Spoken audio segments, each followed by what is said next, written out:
my friend. What about Sean Porter? That'd be a great fight. Showtime Sean Porter. Danny Garcia from Philadelphia. I mean, Errol the Truth Spence, he's the cream of the crop. Even Terrence Crawford would be amazed. That out of all those fighters I just named, I think Mikey Garcia and Terrence Crawford would definitely fit the bill for this type of fight. Because Manny ain't he's looking for the young lions with the belts. Charlo, one of the Charlo brothers, Jamal Charlo. Oh man, what about shit? What about Tank? No, too small. Cause yeah,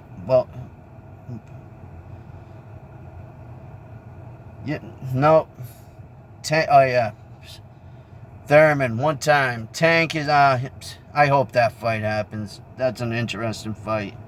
But I think Mikey Garcia, that's what's up, man. Him and Terrence Crawford. Danny got, like, all those guys I just named would be, why not? Why not Danny Garcia? He's a southpaw, just like Manny. I mean, sky's the limit for these kind of fights, you know? Manny's just purely fighting on legacy. Like I said in my, I don't know if I uploaded the video. I think my father came in and fucked the video all up. But I was saying there was more than just belts at stake here. I mean, if the Errol Spence was Vegas's favorite to win, obviously. He's fucking 26, 27 years old. He's got the WBC and IBF welterweight championship. Man, he's got one WBF, I think. Yeah, WBF. WBA, I think. And I'm all fucked up today. Not on drugs, but just lack of sleep. Damn, man. How about fucking Floyd stops fucking fighting YouTubers and give Manny another shot, brother? Get Pac-Man another shot. Get the brother a shot. He was hurt last time. You knew that. That fight was fucking horrible. My 3-year-old daughter can fight. Would have fought me, Pacquiao better than me. Oh, that fight was garbage. Straight trash. Oh, man. But, know what I'm looking forward to unexpectedly? Only because my man is fighting. Fuck that other dude. That YouTuber, Jake Paul versus who? Tyron Woodley, baby. He ain't got a motherfucking snowball's chance in hell when it comes to Tyron Woodley. Tyron Woodley's still a motherfucking beast. He'll beat your motherfucking ass. He got a rap song with Wiz Khalifa saying, I'll beat your ass. I'll beat your ass. And that's what... He's had something like a GSP run with the belt in the UFC. He's lost his last 3 to real fighters, though. Jake Paul ain't a real fighter. My man that I watched, Jesse on Fire, you hit the nail on the head, I think, with the the video you made last night with about Tyron Woodley and actually, I might be wrong. I'm not sure if you made it last night, but I sent you an email, so hopefully you got it. And it was funny, as I'm watching the video, you gave me the answer to the question that I asked. But I would still love to create a communication with you, because like I see you. Like, I can see me and you watching a fight together and doing our own judging. That type of shit. That's what I do. And I turn the fucking... I'll watch the fight for entertainment value. Still keep score. And then, I'll turn the volume all the way down. So fucking Lampley and all those fucking dinosaurs can't manipulate my mind. Then I score it again. And you are 100% absolutely right when it came to Dustin and Conor. That lightweight division has so much fucking talent. Since Chandler came into the mix, like it's like a whole new fucking division. You know? I love Michael Chandler. Love him. What else? I think Dustin can beat Charles. I would put my money on Dustin all day with that fight. But you were wrong about one thing. The interim belt ain't the same as having the regular belt. No one wants to. I mean, it's an accomplishment, but he wasn't the real champion, man. Khabib was, and you even said that yourself, bro. But I love the way you think. You know, shit, you're a spark plug, brother. When I first seen you, I thought you were from Southie. I know you're from San Francisco, you know. I've watched your whole... You're a very interesting man. You know, I'd love to pick your brain. Actually, I'm going to extend an invitation for the Square Off TV. Billy Niz, Southie's own. From the Irish Riviera, Dana White country. Fuck the French Riviera. Southie's the Irish Riviera. I would love to interview you and pick your brain. I just love how you go at it with your subscribers. You don't give a fuck. You know, I hope I ain't doing too much swearing, but I'm just overtired and don't give a shit. I'm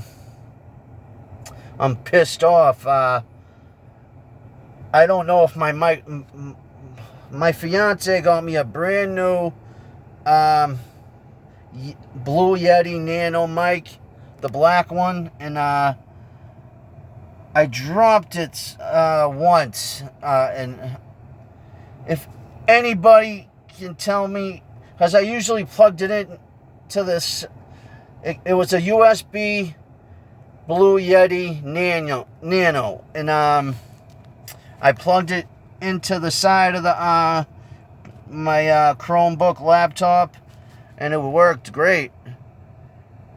It worked after I dropped it, but now it's like I must have turned something off. I always fucking do that with my phones and shit. Then I'll live with it fucked up forever. I'm part Irish. You heard what Will Hunting said in Good Will Hunting. We'll live with something. I mean, same actor, different Southie movie. You heard what Matt Damon said to his girlfriend in The Departed, which my uncle Billy Lee was in, and he was the bartender, Big Dave, in Ben Affleck's movie, Gone Baby Gone. I'm definitely gonna interview him. I mean, it's interesting for you outsiders. For salty people, it really ain't. But for you outsiders, I'm still learning this, man. I need a. I want to get a green screen. I seen one that actually like pulls up. You know what I mean? So if anybody comes across this video, how would you do your green screen? And I don't want to have to iron it and shit. So like, which one would you use? Let Billy Niz know, and I'll I don't know. I'll fucking send you a couple leprechauns from the Irish Riviera with a couple pots of gold on St. Paddy's Day. Oh, and Jesse, Conor McGregor, last St. Paddy's Day, drove right by Billy Niz's hood in the notorious Rolls Royce, the black one with the white writing. Drove right by my house. He was like fucking Rocky in our neighborhood. Connor loves Boston and Southie. Dana White's from Southie. I'm sure you heard his story. The fucking wise guys, whatever, blah, blah, blah, blah, blah. They always want to fucking butt their fucking nose into shit that that they didn't work for, but whatever, fuck them. My uncle slapped the shit out of that dude anyways. Like a straight bitch. Oh my god. I can just imagine what the fuck would happen if someone slapped a main man. I know, I watch John A. and Gene, fuck, I'm sorry, bro. I forget your last name. You just had your best friend on as a guest. He's, dude, he had, like, you guys remind me of, so much of fucking, Boston. And you mentioned, actually, a great friend of my family, Patney. We actually grew up on the same street. He was my best friend, Paulie's father's best friend, if that makes sense. See, in Boston, the Irish and the Italians we worked together. You had the couple, you had the guy from the North End on, and the dude from Springfield. Was it two dudes from Springfield and the guy from the North End? Yeah, that's the little Italy of Boston, and the little island is Southie. Some say you probably did a ton of time with you said Patney already. Boston guys, Charlestown guys, you know, bank robbing motherfuckers, wise guys. Yeah, okay, here we go. Patney started out in the Mullins gang. The Mullins gang, there was two crews in Southie in the earlier days, which my grandfather was a part of, along with Patney and other McGonigal, I don't know. They're way older than me. We're talking 60s, 70s, the 70s, 80s, 60s, 70s. Yeah, that's the neighborhood I grew up in 02nd, 03rd, M Street Park. I lived on 02nd, where Pat Nee grew up. Fact. Yep.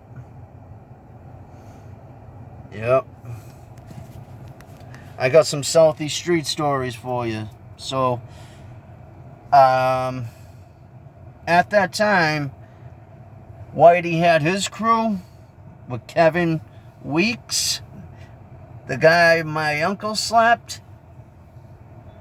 Back in the day, though,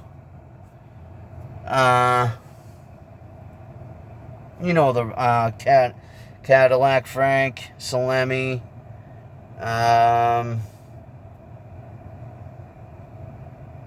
I forget the other one's name. Who gives a shit anyways? But, fucking... They were warring with Whitey.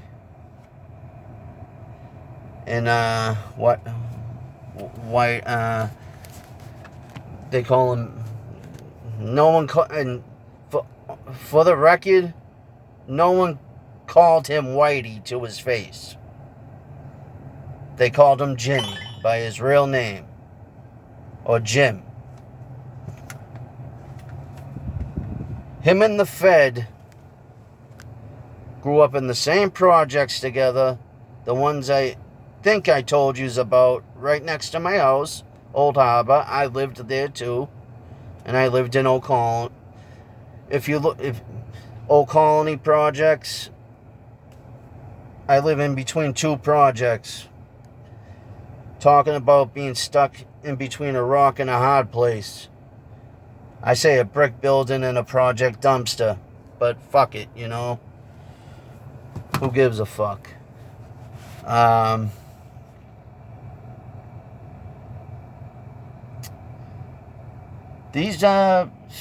The Mullins gang was, they had Whitey's crew on the ropes. They were winning the war. He really didn't have that many guys at that time. There really wasn't a lot of guys in... It ain't like the Italians, like... It's like... Southie in Charlestown, small places, but we're bigger than Charlestown, like, size-wise, like, you know,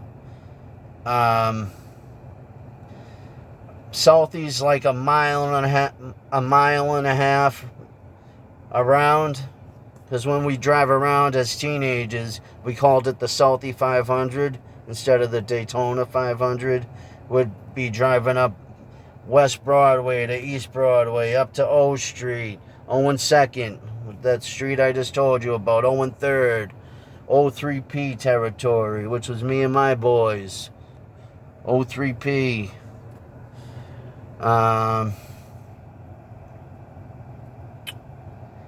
Yeah, but there's no one in the neighborhood no more. It's all yuppies. A bunch of rich white people that don't know shit.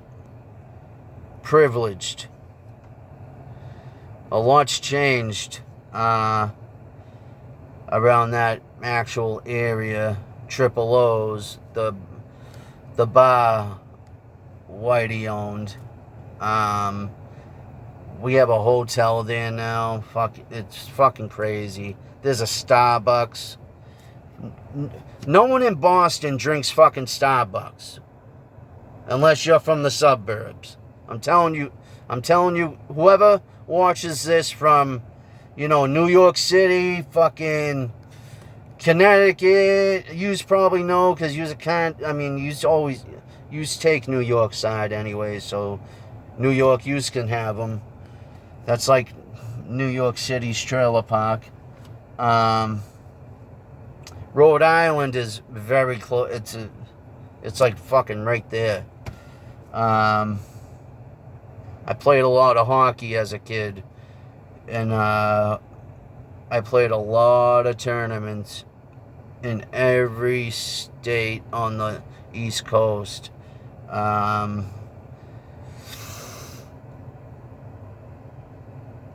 I was I was good. I was good. People I played with wound up going to Boston University, Boston College, Northeastern. See, like we're privileged to have the best colleges in the world. 2, 3 train stops away. Like I live, the part of Southie where my parents' house is from, where I always film from, with the front hallway that's never finished.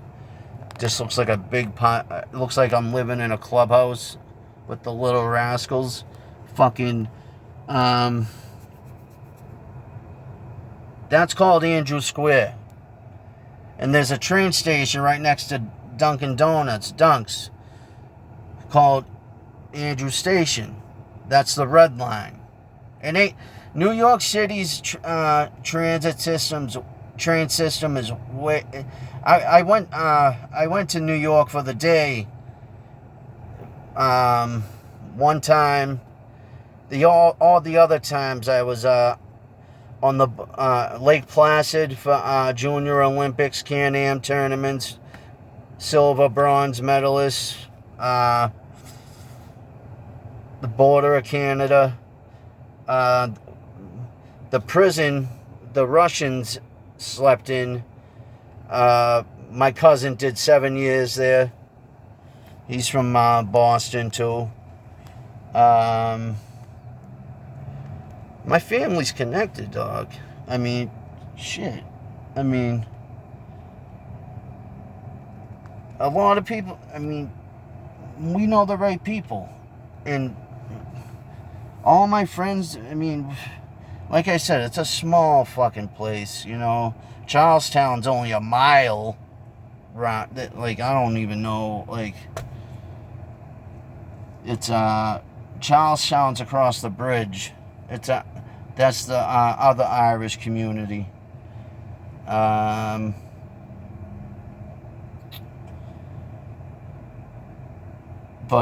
South, I'm sorry, my Dart Boys, Crescent Ave, my bad, Chubbuck, Dave Lyden, fucking Greg, my cousin Jimmy Haywood, you know, I forget who else hung around there. Those are the that's enough.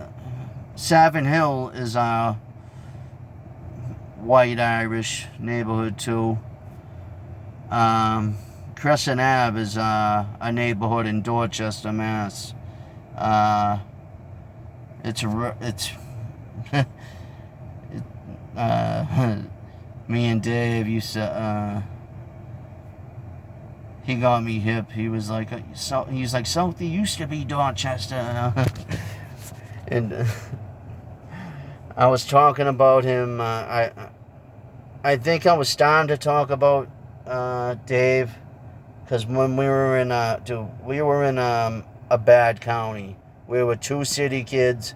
Dave's been upstate, up in the maximum secure. It's the worst place. Shirley Max, it's the worst place you can go in Massachusetts State Prison. Dave went up there. And if I had to explain what Dave looked like, definitely looked Irish, red hair, big kid, weight-wise. I'm chubby too, so whatever. But funny as fuck, man. Oh my god. We used to have the fucking laughs in there. And I never knew he can fucking sing. I'm sorry I'm putting you out there, Dave. I would call this a plug. But remember, I remember telling Dave in the cell what I wanted to do when I hit the street. Like, run a YouTube channel. You know, get the mic, green screen, everything. And he was like, you'd be great at it. You're funny. You got a good personality. You know a lot about UFC, boxing, a lot of shit. You'd be good at that. And I was like, you know what? Fuck it. And I was like, I'm gonna do it. I got out on parole, went right back, exactly a month later. I only had to go back for 60 more days, and I wrapped up. And I'm no, like, big-time, tough prison guy. I never been upstate. I just did a couple county bids, and I got clean. I got clean off the hard drug I was doing. This month is 4 years clean off of it.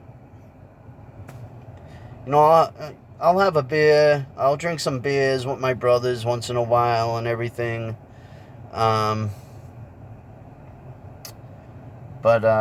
other than that, I've calmed down so much it's just, that's so far behind me. You just wouldn't know that person. That Billy Niz was very miserable.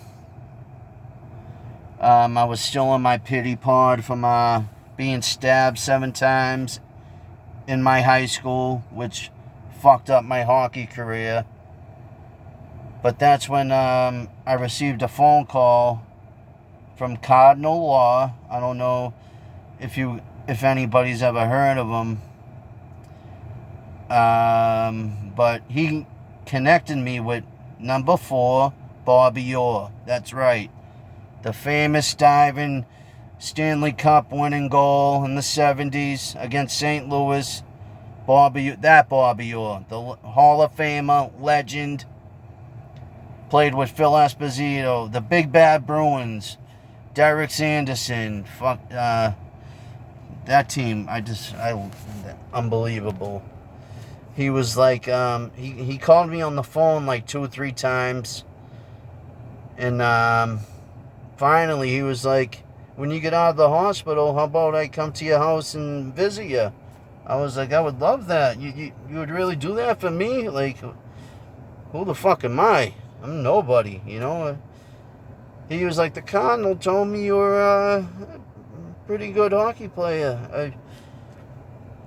I explained my varsity team in high school. We were all Division I players that either were too lazy to get the grades to go to a division, like a better school, a non-public school. We had a nasty basketball team too. They won state championships. DePine is a CO up in Nashua Street. That's a county jail. Sorry for throwing your name out there, but he played with Monty Mack at the Garden. My hockey coach played goalie for Boston College, Tom April.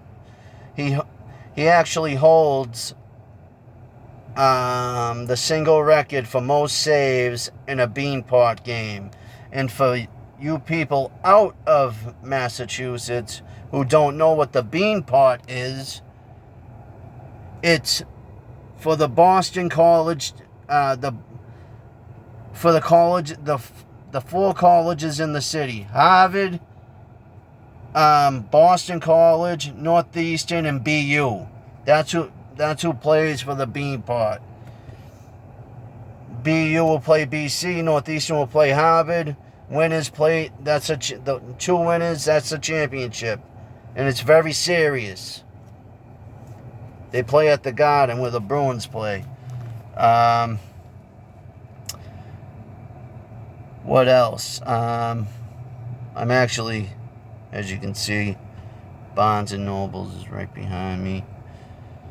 I was just actually looking at a couple of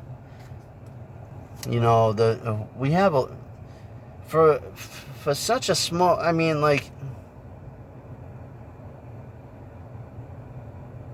like, you would consider us like a small borough in New York. Like, how they have their boroughs, but their boroughs are big. Like, Queens is probably bigger than Boston. Brooklyn's bigger than Boston, you know. But you know, we have neighborhoods here, just like them. But we don't call it boroughs. It's just whatever corner whatever corner you hung on and people you hung with, you know.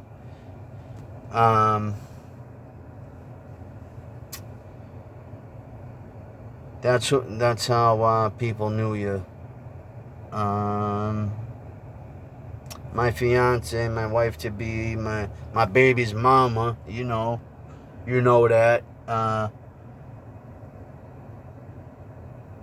She lived around the corner on P Street, and her brother Jimmy, soon to be brother-in-law, he was a professional fighter. Bad hands though, bad hands. He hurt his hands, so couldn't continue, you know.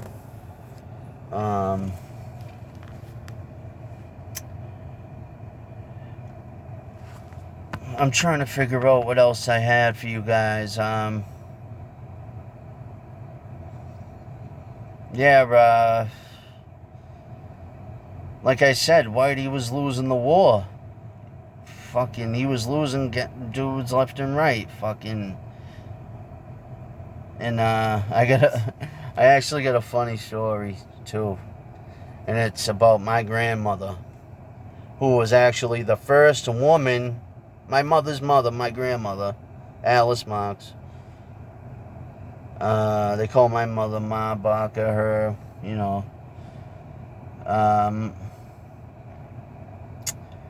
She was the first woman to rob a bank in Southie, probably the city, at that time in the lower 60s, the beginning of the 60s. There was a three-man job. My grandmother loved to drink. She's at the bar, and she hears the two guys bitching about Danny Dickhead not showing up. His name ain't Danny. I don't know what the guy's name. I just made it up. So Danny Dickhead pussied out. And my grandmother was like, I'll take his place. My mother told me she's... Actually, anybody who comes across this video, please pray for Billy Niz's mother, Catherine Ma Baca. She's in ICU.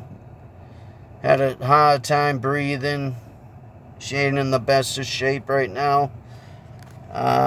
Between her and my fiance, I don't know.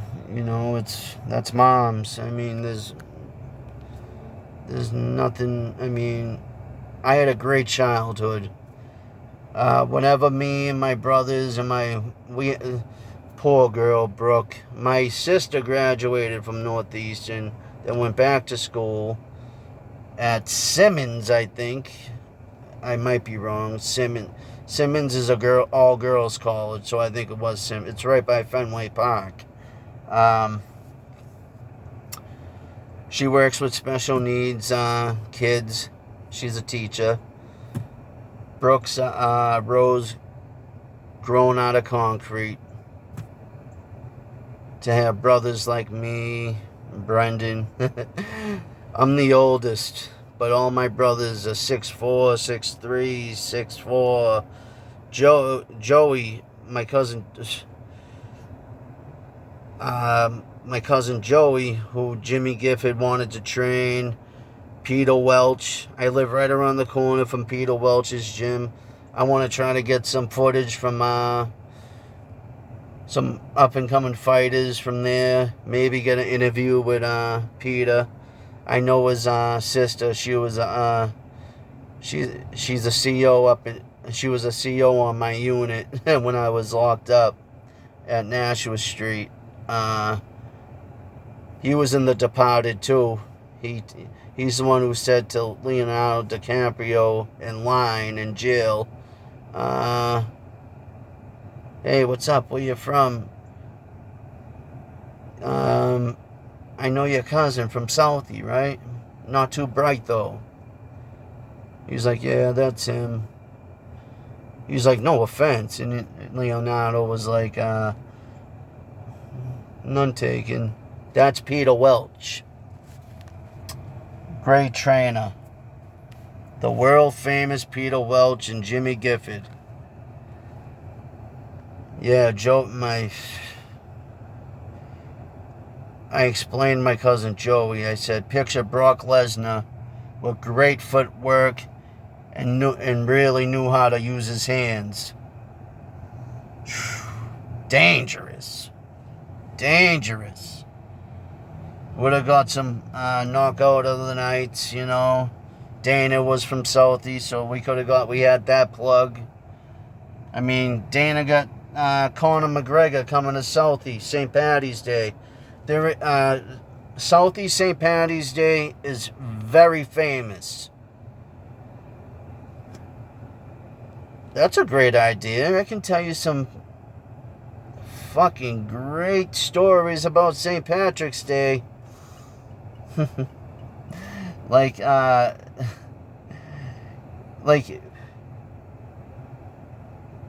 can give you stories about forced busing from our elders in the community. You know what it did to the city of Boston.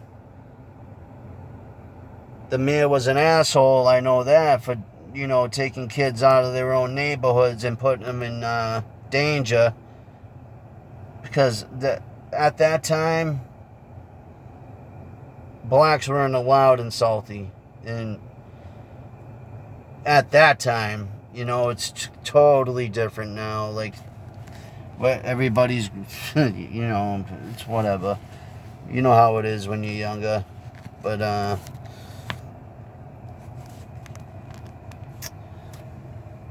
shit happens. You fight people. I've gone to so many fucking brawls, gotten my ass kicked. You know, I'm 5'9".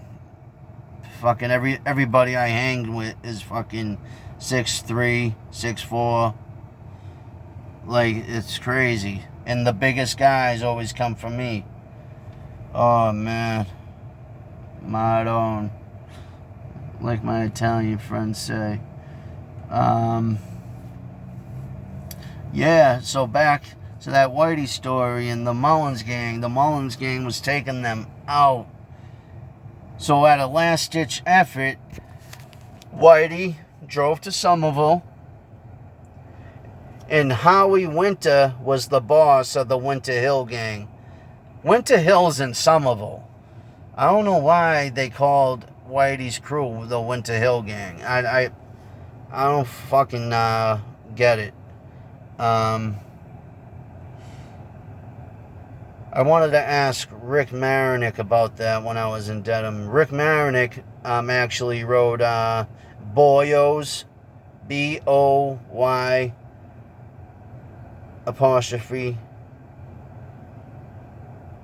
I'm sorry, B-O-Y-O apostrophe S, Boyos, Young Irish Lads, you know.